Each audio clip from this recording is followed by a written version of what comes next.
सफेद कलर का गांव घूमने आया।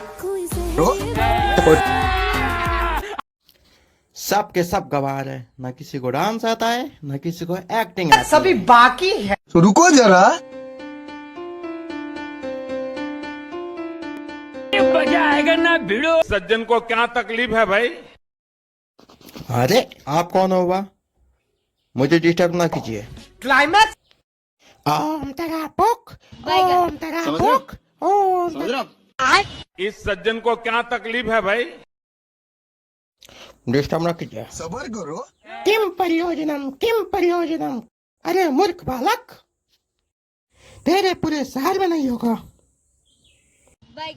समझ रहे हो? बड़ा आया शहर का डांसर, दिखाना जरा। क्या कहा? हमें डांस में हरा देंगे?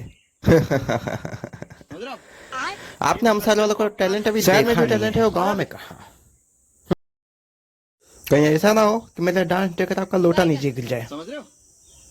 ठीक अभी मजा आएगा ना है, भिड़ो। दिखाता हूँ करके। Yo, Honey Singh, brand Bunny Global.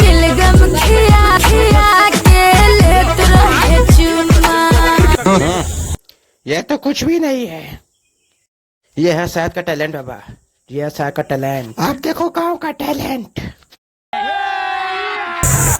जा जाए सनम हर जाई रोहनी कबहू की ऐसन नो घुट घुट घुट घुट घुट घुट के जिया। ये मान गए, गांव के टैलेंट में कोई कमी नहीं है। गांव का टैलेंट और शहर के टैलेंट में बहुत अंतर है बाबा। को कम मत समझता। वीडियो अच्छी लगा तो लाइक एंड सब्सक्राइब जरूर करना मेरे भाई, ठीक है? ओके।